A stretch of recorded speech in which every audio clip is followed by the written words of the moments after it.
Hello everybody, my name's Darren and welcome back to the Kilowatt Challenge. In today's very special episode where I travel to the other side of the world to deliver a present to our mate Pete at HBPowerwall. So, without further ado, in today's episode you'll see some of this. Who are you? Who are you? Hey. There'll be some of this. And there'll be one of these. The nickel strip. Oh, look at this. And I can't say it to the man cave because I'm already in it. So sit back, relax, and enjoy the show. Good morning, everyone. You join me here in Gothenburg Airport in what can only be described as, well, daft o'clock. It's really early, and I'm on my way. No, I need to pick that up a bit. I'm on an epic journey to go and visit Pete at HBPowerwall to deliver a present from Daniel at DIY Tech and Repairs. This is crazy. Just to put that into perspective, I'm in Sweden now and I'm going all the way to Brisbane in Australia just to drop off a present. Is that crazy or what? Let's find out. Oh man.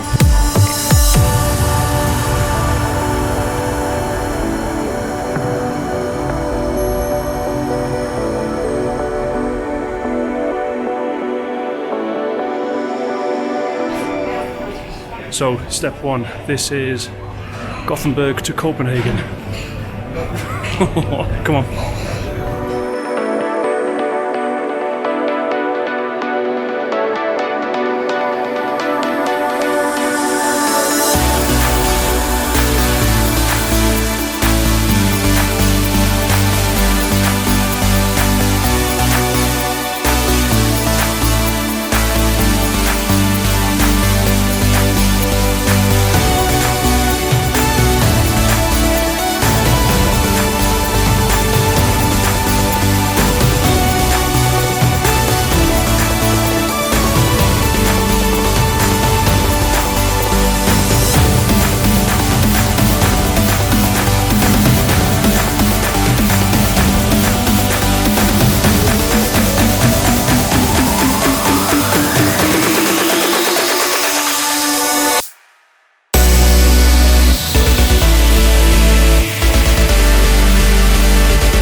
So I made it to Copenhagen after a very quick 25-minute flight from Gothenburg. I'm in Denmark now, and gotta say, this place is huge. Check this out.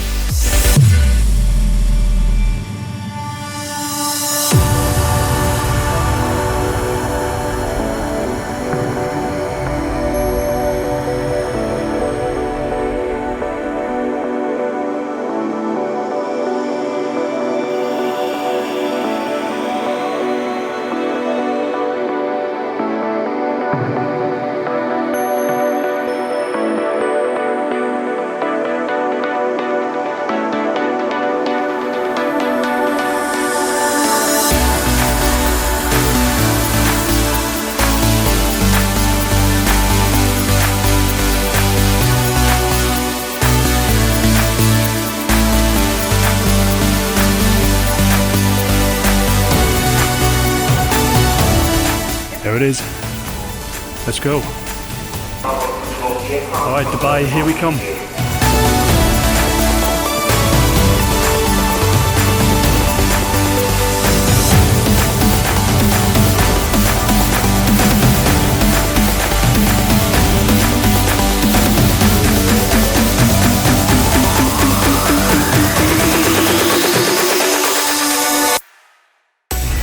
So, made it to Dubai. That was a 7-hour flight from Copenhagen.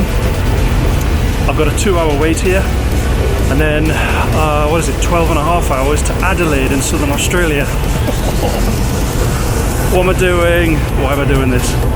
Oh, another big airport. Check this out.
So I made it to Adelaide after a very long 12-hour flight, but I've had a couple of days here, a nice sleep, been to see some friends, back in the airport again.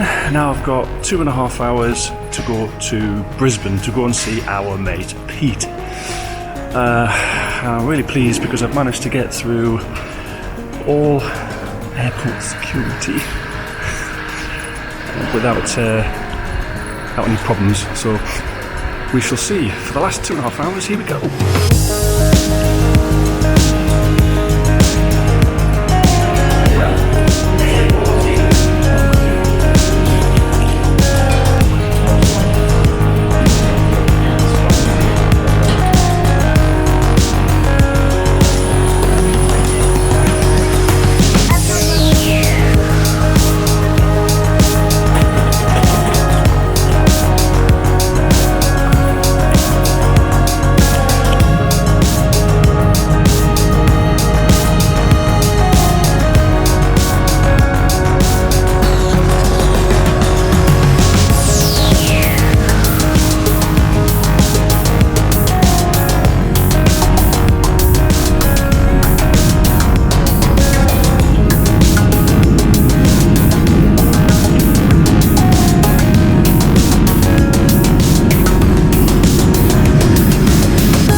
So I'm here, made it to Brisbane, and it is freaking hot here, and we're 2 minutes away from delivering the present, which I cannot believe I've been able to get here without being at least pulled to one side. You'll see what it is when you watch Pete's video. Alright, here we go. Right everybody, I made it, I'm here, I'm in Brisbane, and this guy needs no introduction whatsoever. It is of course Pete. Well, Pete, introduce yourself. Who are you? Who are you? Pete. We're in Australia, so it's Pete mate. Pete, yeah, no. Yeah, you can swear on my channel, that's alright. No, I'm Pete, DIY Powerwaller, part of the community.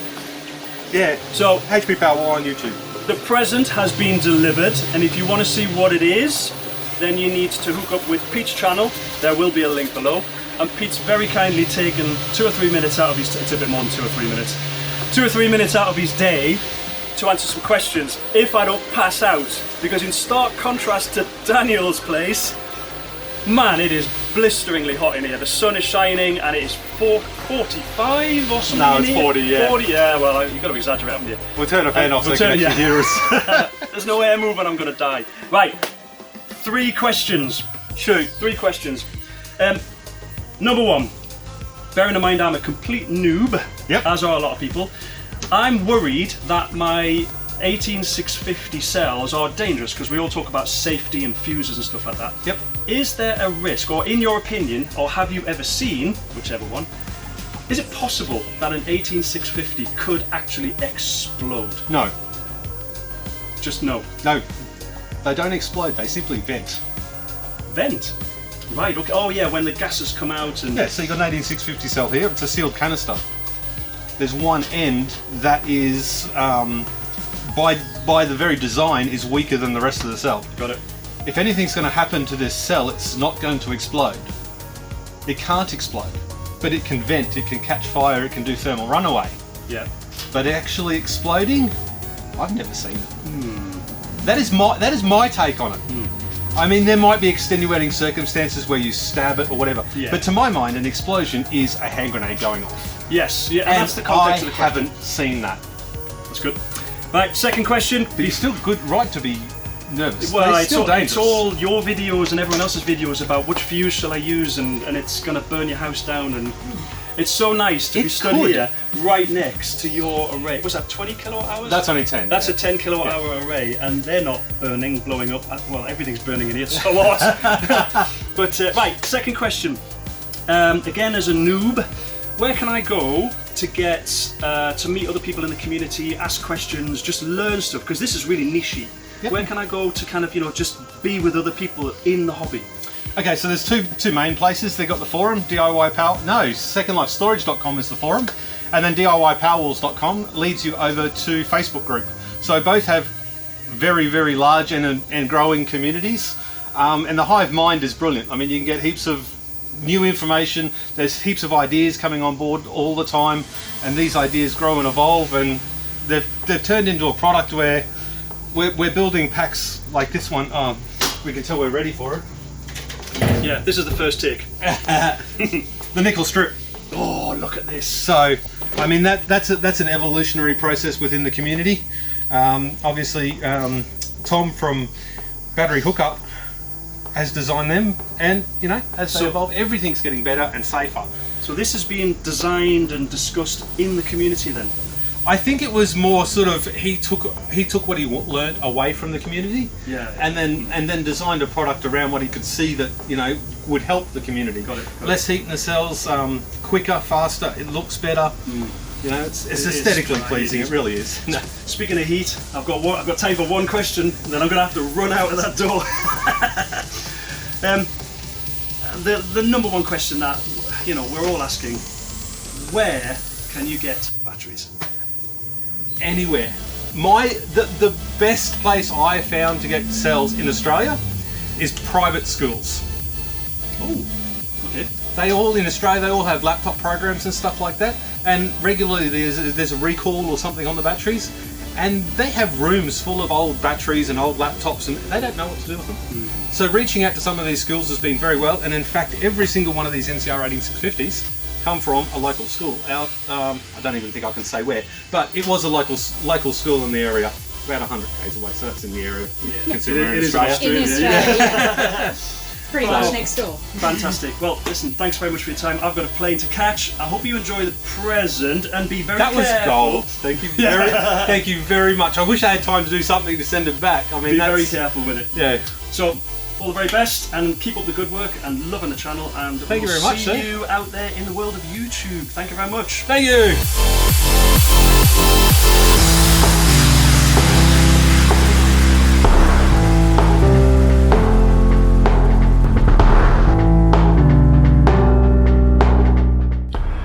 What about that? I mean, such a nice bloke. What a lovely, lovely, helpful bloke, and what a trip to be able to go to the other side of the world. I'll probably never get to do that again, so I'm really, really pleased I was able to do that. I got to say a big thanks to, Pete for looking after me when I was there, even though it was just for 20 minutes. And I humbly apologise because he was properly busy when I turned up, and we just barged in and, watch the video, you'll see what happened. I've got to say a big thanks to Sam and Leona for ferrying me about around Brisbane. They're absolute superstars. They fed me, they looked after me, and it was just a crazy trip. Sam, Leona. Feel like I should say thank you to my wife as well, even though she'll never watch this, but just officially to put it on record because she said yes and I was away for a long time. Thanks, Maria, you're a legend.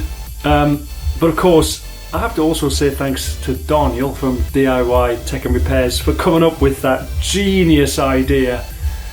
All credit to you, buddy. That was really, really funny and really, really good. And it was hard work going through customs. It was hard work. And for the record, if anybody's interested, if you do need to take batteries through customs, lots of them, there are very easy to understand guidelines on how to transport, even specifically 18650s, and they talk about using tape to cover the ends and storing them inside bags and stuff. It was very, very helpful and rather quite easy. So that is the end of that particular epic trip, and also I'm delighted to be able to say that I've caught up with all my videos. I'm actually in real time, so I'm recording this outro to be able to release this video. So what you can see around me is where I am. I've got another road trip coming up. Yeah, I've got another video regarding the Opus modification, because I actually only have one Opus at the moment, which is a bit of a bottleneck when you're trying to process 2,800 batteries. I have ordered some more, but they're coming from Germany, so they're stuck in the Swedish post-nude system somewhere. I don't know. I'll get them soon. Anyway, I'm going to film that.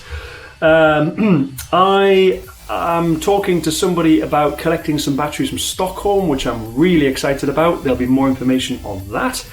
I've got to go back to Daniel's house and go and deliver Pete's present to Daniel, so there's going to be a video on that. Plus, I think I need to spend some time here actually processing some batteries, don't you? So, loads more to come. I'm delighted that I'm bang up to date, and we shall see you very soon. So, thank you very much, and we'll see you on the next one. Goodbye.